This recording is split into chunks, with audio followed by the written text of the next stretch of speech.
La réserve du Masai Mara, au Kenya. L'un des lieux emblématiques de la vie sauvage, avec ses hôtes de toujours, les herbivores en perpétuel mouvement et les carnassiers en embuscade. Cette image de la savane africaine s'impose comme une évidence. Pourtant, les scènes qui vont suivre nous montreront que l'existence de tous ces animaux ne se résume pas à la simple alternative manger ou éviter d'être mangé.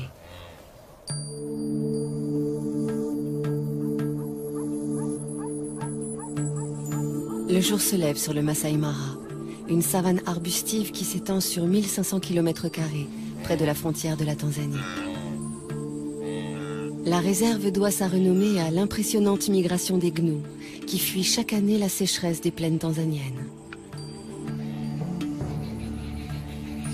Au devant de la scène, une troupe de lions conduite par ce couple. Tout autour, les voisins qu'ils côtoient le plus fréquemment, zèbres, gnous, éléphants, impala, girafes.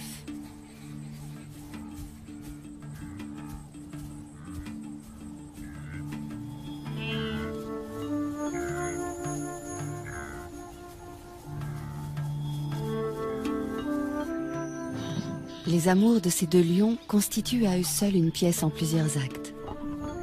Le mâle a tout pour lui. Une magnifique crinière, un port altier, des yeux de velours dont il dévore sa partenaire.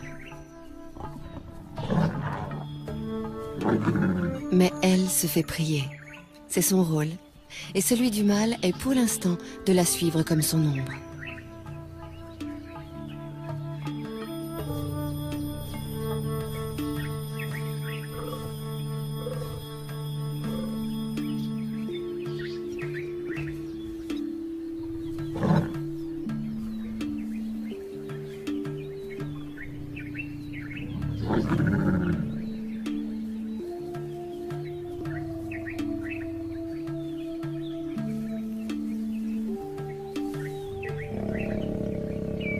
Les chaleurs de la lionne durent 4 à 6 jours, avec au moins 24 heures de prémices, approche prudente, présence assidue mais discrète.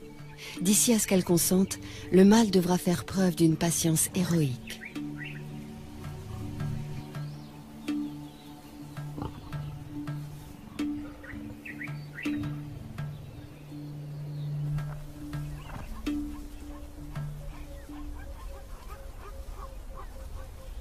Pourquoi tant d'herbivores dans le Masai Mara? Parce que nous sommes en février, période où cette savane offre une herbe fraîche, riche en protéines. De jeunes pousses surgit 2 à 3 semaines après les pluies. Pour s'en repaître, les gnous sont prêts à parcourir 700 km depuis les plaines du Serengeti au sud.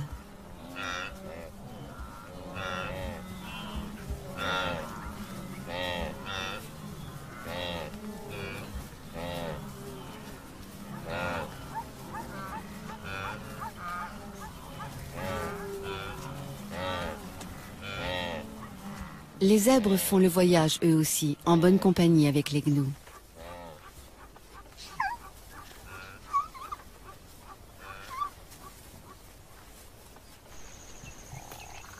Comme il se doit, les lions prennent leur tribu sur ces troupeaux, ou plutôt les lionnes, puisque ce sont elles qui chassent.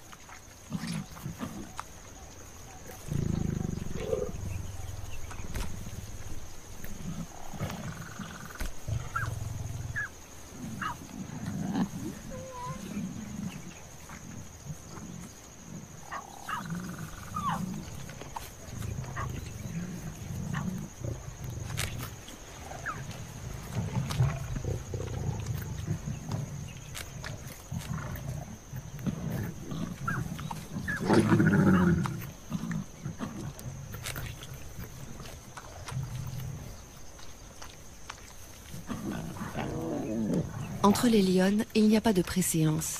Chacune dévore autant qu'elle peut. Les lionceaux, qui ont encore leurs dents de lait, ne peuvent pas mordre dans la chair comme les grands.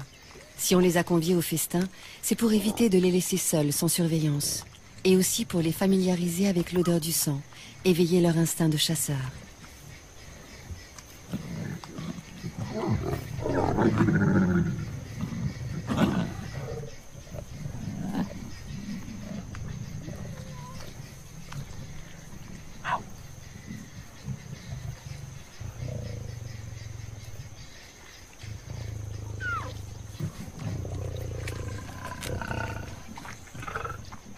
Celle-ci est la plus experte de la troupe. C'est elle qui dirige les opérations lors des chasses collectives. Une fois rassasiée, elle surveille les alentours. Une aussi belle prise pourrait attirer une troupe rivale. Et alors, gare aux petits.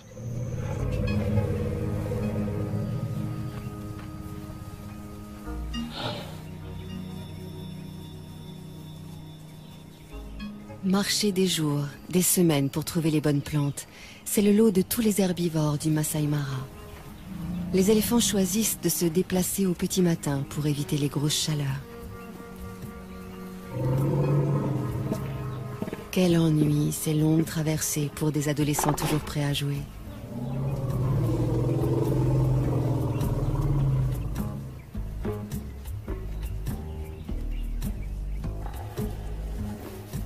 C'est la matriarche, une éléphante âgée et expérimentée qui prend systématiquement la tête du cortège. Elle connaît par cœur tous les chemins à emprunter pour parvenir aux sites les plus abondants en nourriture.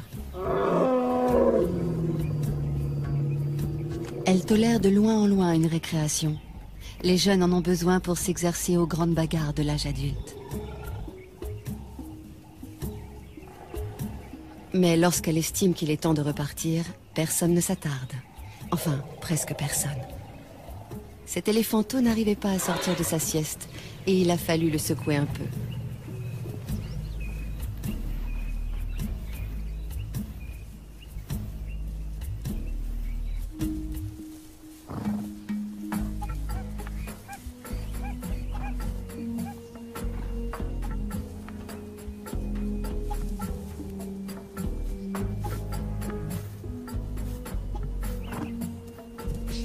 Un étalon pour plusieurs juments qui lui restent fidèles toute leur vie.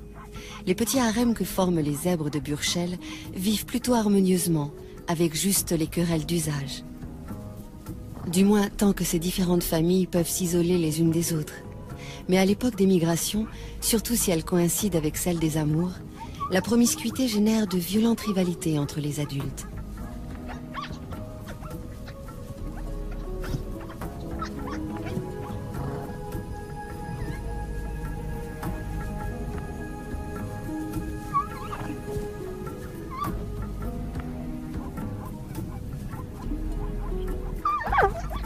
Les poulains s'entraînent le plus tôt possible à ces joutes équestres, pour pouvoir défier un jour le chef d'un harem et échapper, le cas échéant, aux griffes ennemies. Une ruade bien placée peut tuer une lionne.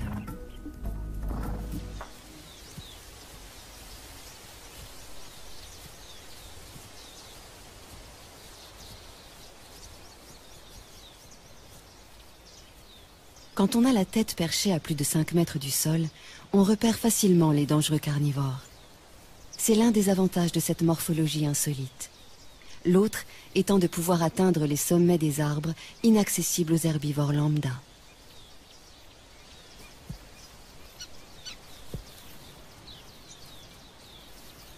Ces deux girafes de l'espèce Maasai sont des mâles, des rivaux essayant par de curieux balancements de s'intimider l'un l'autre. Aucun des deux ne voulant abandonner, il va falloir en venir au coup.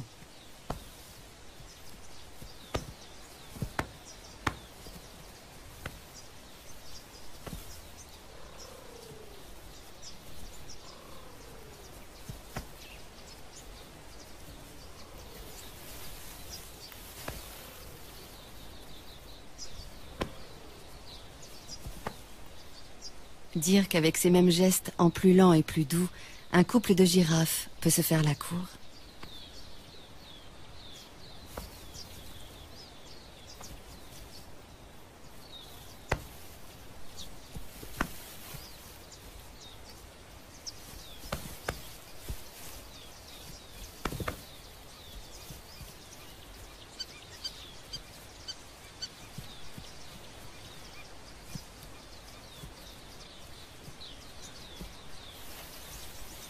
Les girafes Maasai vivent en petites troupes sous la coupe d'un seul mâle.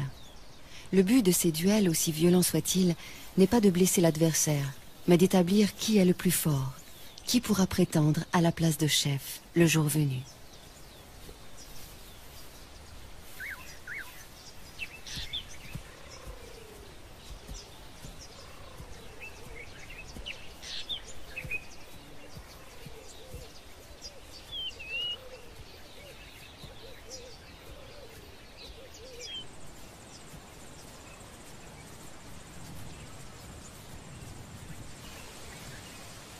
À longueur de journée, les troupes qui comptent parfois jusqu'à 30 ou 40 femelles et jeunes se déplacent pour chercher de la nourriture.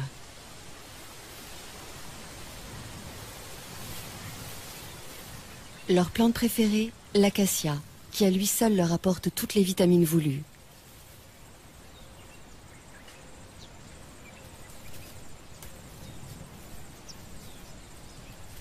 L'acacia est hérissée d'épines, mais peu importe.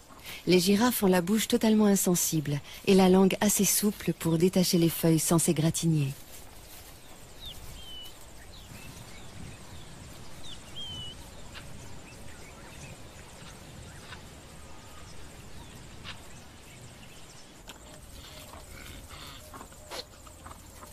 Ces cornes joliment annelées font la fierté des mâles impala.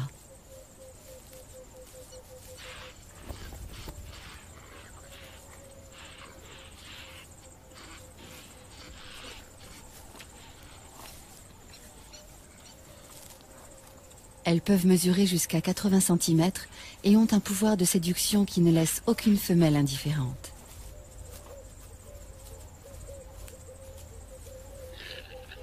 Pourquoi? Parce que la taille de cet attribut révèle la valeur de celui qui le porte et que ces dames veulent avoir affaire au meilleur géniteur.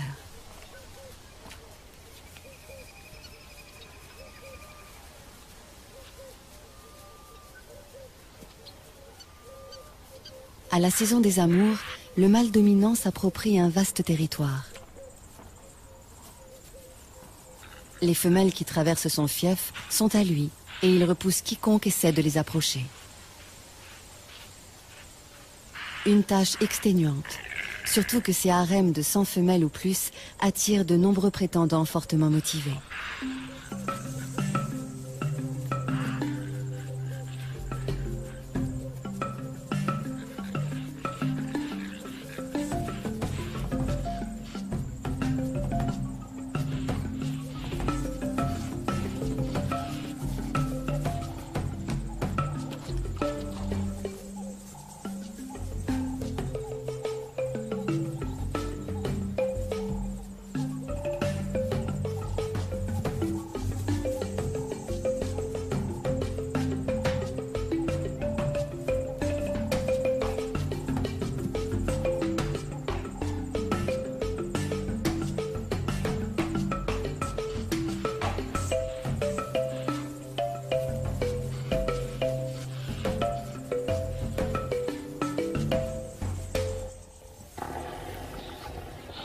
Le soleil est de plus en plus chaud. La matriarche a su conduire sa troupe près d'une zone ombragée où poussent les meilleures graminées de la saison. Ces moments de convivialité incitent à échanger. Les éléphants ont une façon très touchante de se saluer ou de se déclarer leur affection mutuelle.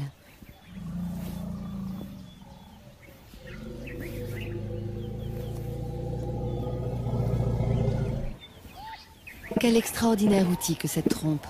Plus de 100 000 muscles, une fonction préhensile, une souplesse très commode, et suffisamment sensible en plus de cela pour exprimer des sentiments.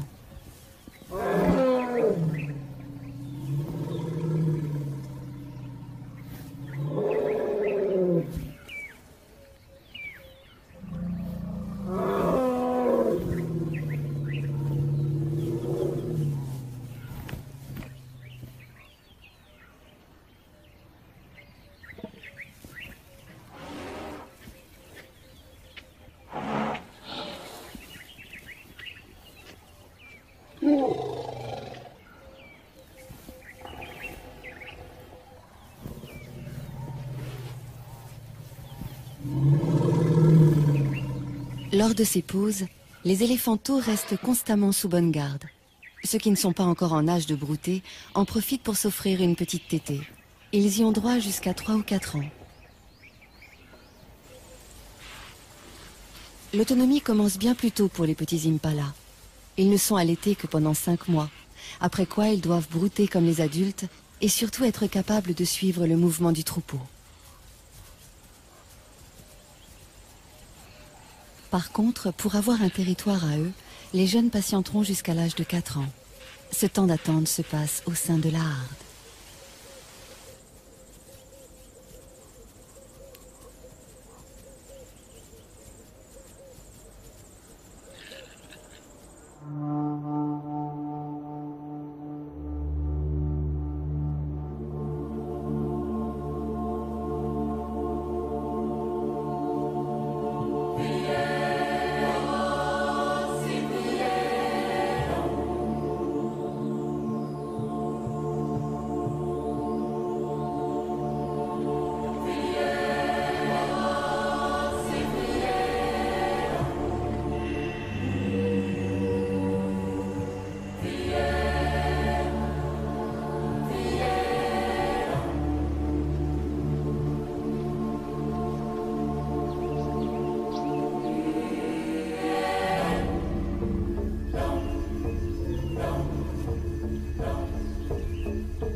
Une fille de la matriarche vient de mettre au monde son petit. Il est déjà debout, mais bien chancelant encore. Et pendant un assez long moment, la mère et l'éléphante restés pour l'assister vont l'encourager à tenir sur ses pattes pour aller téter.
C'est presque gagné.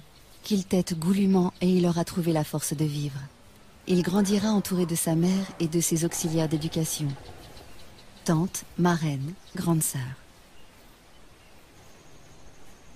La doyenne de la troupe se charge instinctivement d'entretenir et de transmettre la mémoire collective de la famille. Elle sait où trouver les meilleures étendues d'herbe, aussi bien que les points d'eau. Et à la mi-journée, rien à faire. Il faut boire.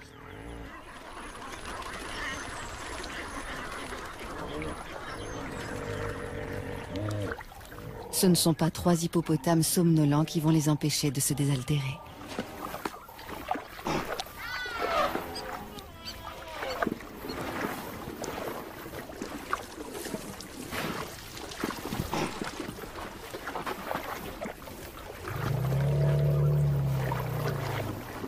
« 60 litres d'eau par jour, c'est le minimum pour assouvir sa soif. Et dans l'eau de marigot comme celui-ci, il y a également des sels minéraux que les éléphants ne trouvent nulle part ailleurs.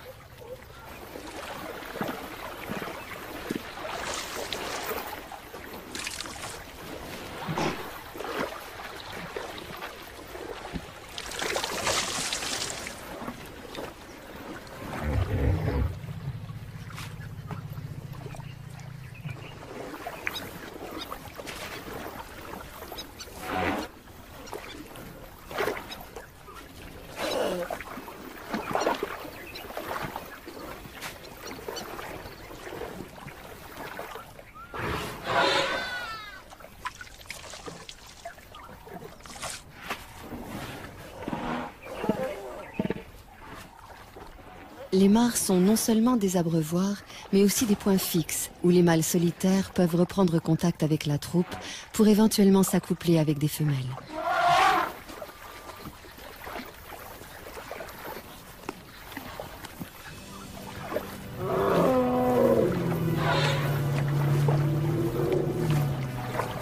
Cette mare ne leur a servi qu'à se désaltérer. Avec toutes ces lentilles, elle ne se prête pas tellement au bain.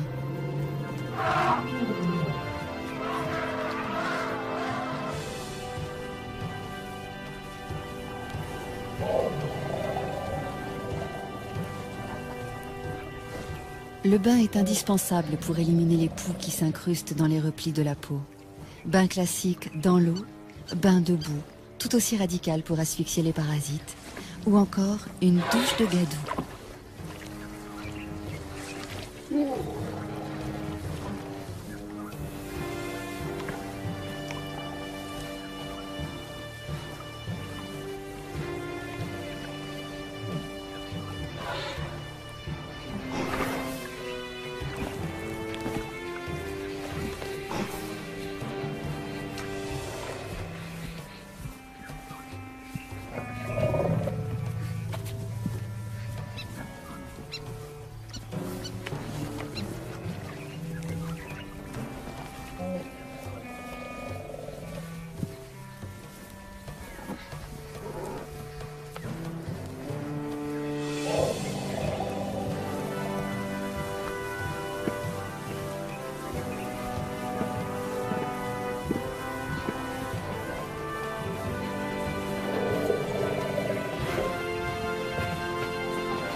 s'asperger de poussière.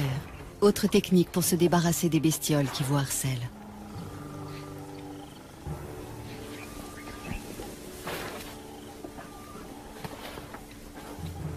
Pour les soins d'hygiène, les buffles s'en remettent à un nettoyeur professionnel, le pique-bœuf, ravi de trouver de la nourriture à si bon compte.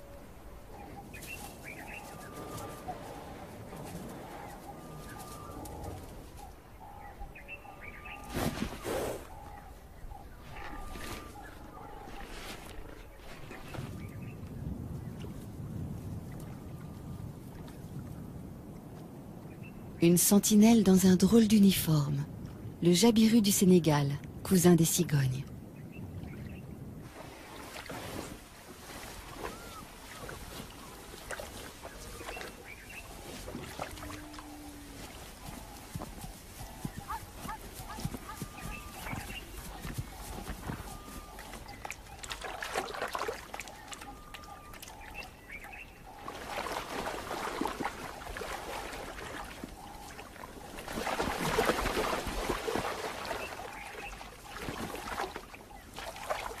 Trouver de quoi boire est une obsession quotidienne pour toutes les espèces de la savane. Chez les zèbres, un étalon est plus sûr de séduire des femelles s'il choisit un territoire près d'un point d'eau. Seulement, du fait même qu'il attire tant d'animaux, un point d'eau est à la fois source de vie et menace de mort. Car souvent les prédateurs sont embusqués non loin.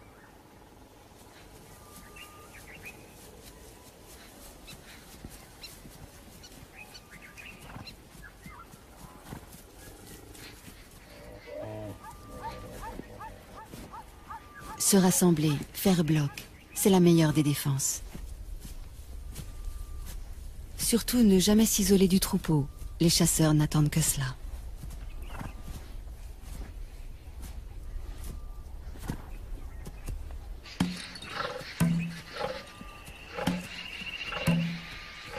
Pour une fois, les zèbres se sont affolés inutilement. Les lions venaient juste se désaltérer. La proie qui s'agite tout près, c'est le hasard qui vient de la mettre à leur merci.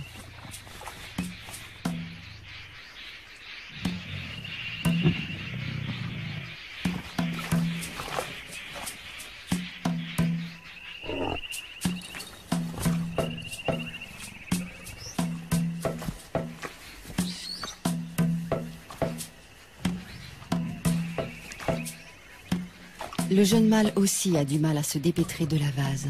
Mais hélas, moins que le zèbre lourdement handicapé par son poids.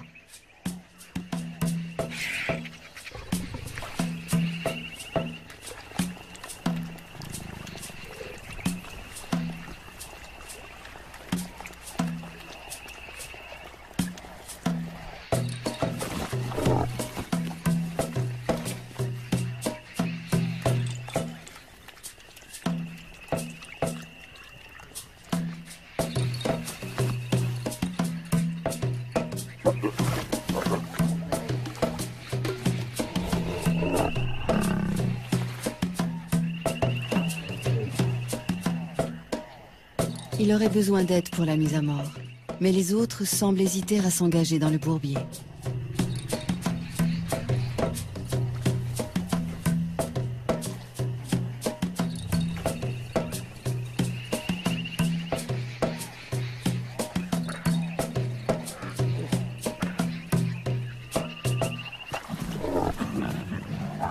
Certains préfèrent chahuter pour l'instant.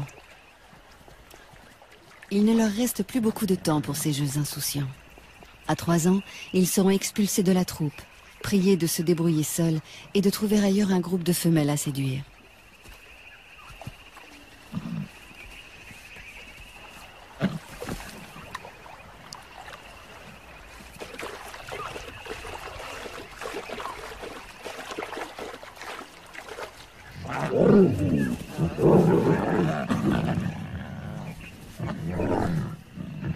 Lorsqu'ils simulent des combats et se chamaillent, ces adolescents préparent leur vie future de mâles dominants et de chasseurs. Ces entraînements développent la force physique et la réactivité.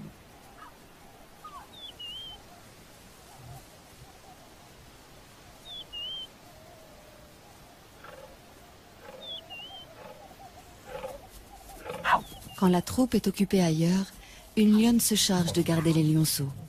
C'est une des règles de leur système communautaire, ne jamais laisser un petit seul.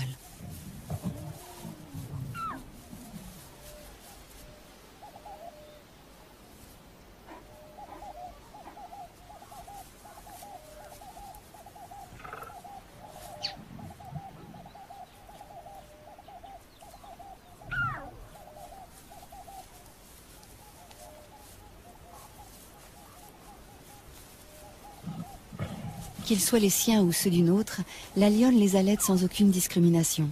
Chaque femelle de la tribu est à la fois mère, nourrice et marraine.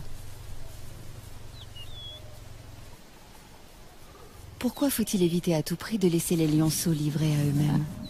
Par crainte des hyènes, qui peuvent rôder dans la savane, mais aussi à cause des lions eux-mêmes.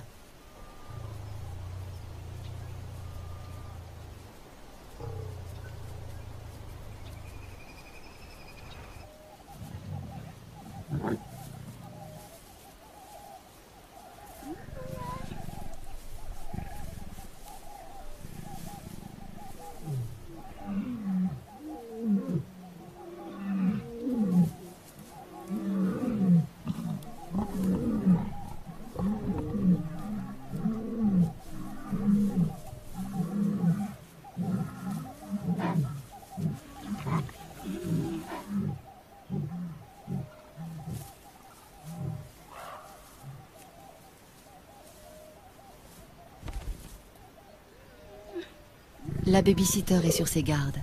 Elle sait bien que les jeunes mâles célibataires qui errent en quête d'une troupe à conquérir sont parfois affamés, hargneux, donc dangereux.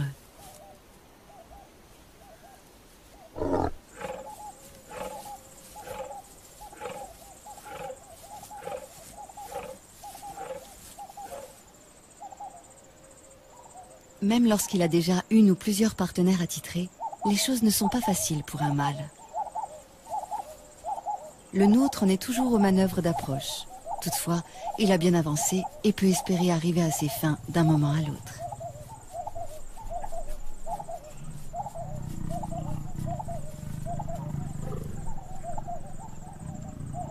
Le premier des quelques 200 accouplements qui auront lieu pendant leur idylle. Désormais, il y en aura un tous les quarts d'heure environ.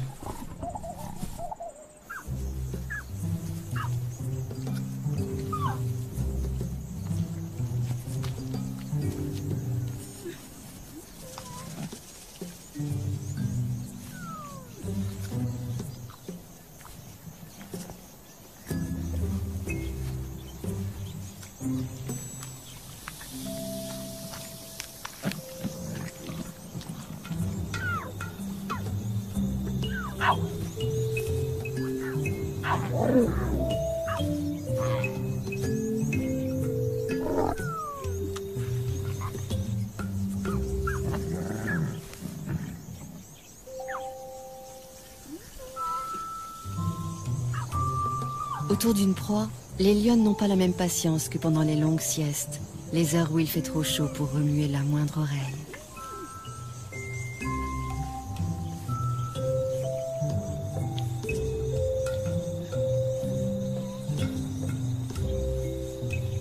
Encore que pour les lionceaux, les siestes se transforment immanquablement en bagarres sans fin.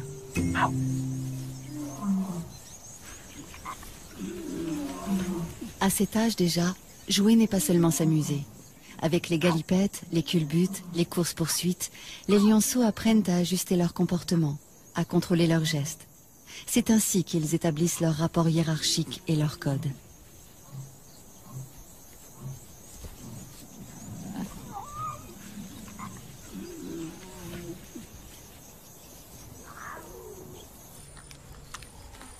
Une carcasse de seconde main, celle d'un gnou à demi dévoré déjà par une tablée de lions. Les éboueurs de la savane ont pris leur place. Une fois abandonnée, une charogne est à tout le monde. Les chacals n'ont pas plus de droit sur elle que n'en ont les marabouts.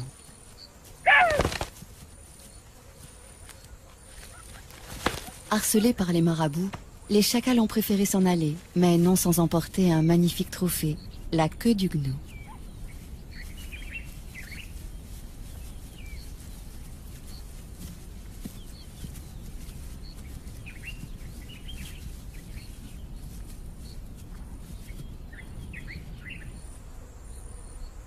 L'un d'eux a eu finalement des regrets. Pourquoi avoir délaissé une si belle proie? La mémoire ne tarde pas à lui revenir.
C'est bien beau de jouer, mais ça ne remplit pas l'estomac.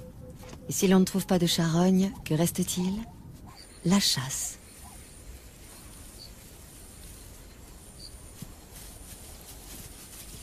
Les topis, comme les gnous, savent utiliser cornes et sabots quand il s'agit de défendre leurs petits.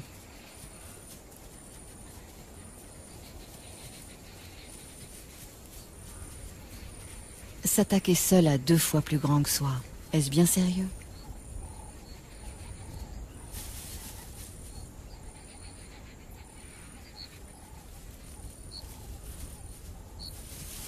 Il faudrait, c'est évident, s'y mettre à plusieurs, mais où sont les renforts?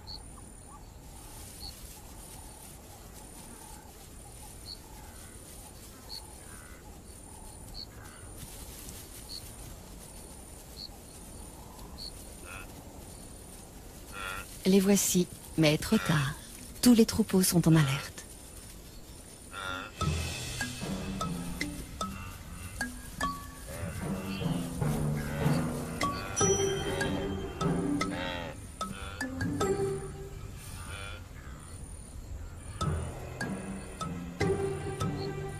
Des gnous, on connaît surtout les immenses cortèges marchant vers leur terre promise. Quand un troupeau interrompt sa progression, c'est pour la bonne cause, l'amour.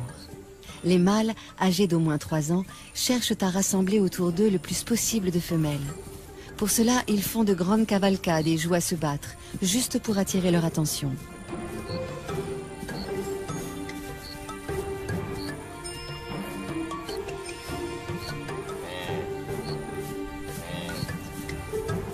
La frénésie et la nervosité des gnous les poussent parfois à des comportements étranges, comme dans la scène qui va suivre. Un bébé de quelques heures à peine, rudoyé par plusieurs adultes.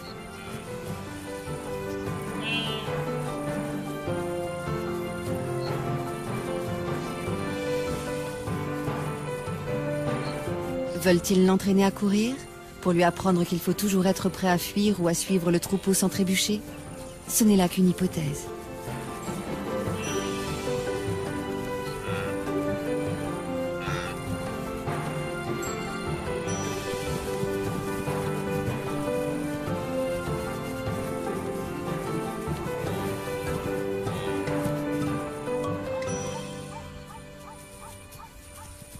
D'instinct, le petit gnou suit sa mère comme son ombre.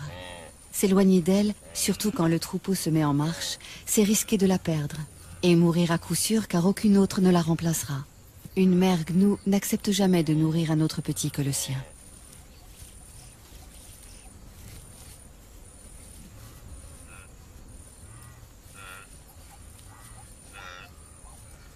Parce qu'il doit se lancer sans délai dans cette vie itinérante, le bébé gnou est le plus précoce de tous les herbivores. Il est debout et en état de marcher 10 minutes après sa naissance. Ensuite, il n'a plus qu'à suivre le grand mouvement collectif qui lui fera parcourir, s'il résiste à tous les aléas, des dizaines de milliers de kilomètres par an.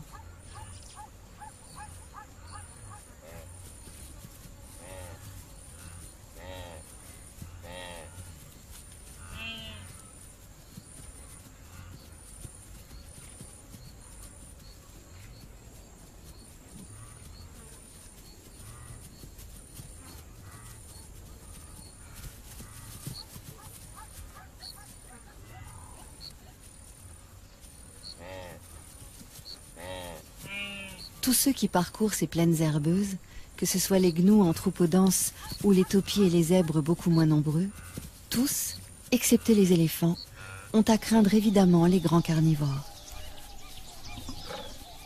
Notre tribu vient régulièrement puiser dans ce réservoir de proies, visant toujours les plus vulnérables, les bébés, les vieux, les infirmes.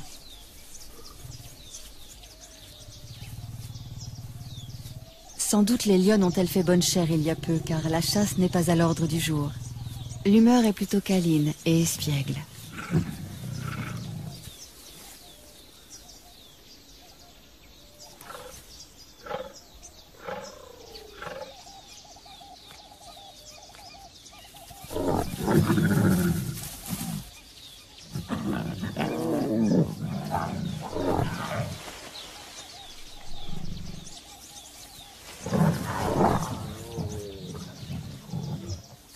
Les jeunes viennent de trouver un jeu très amusant qui nous rappelle quelque chose.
Troisième acte dans le parcours amoureux de nos deux héros. Roméo vient réclamer ou proposer une énième copulation.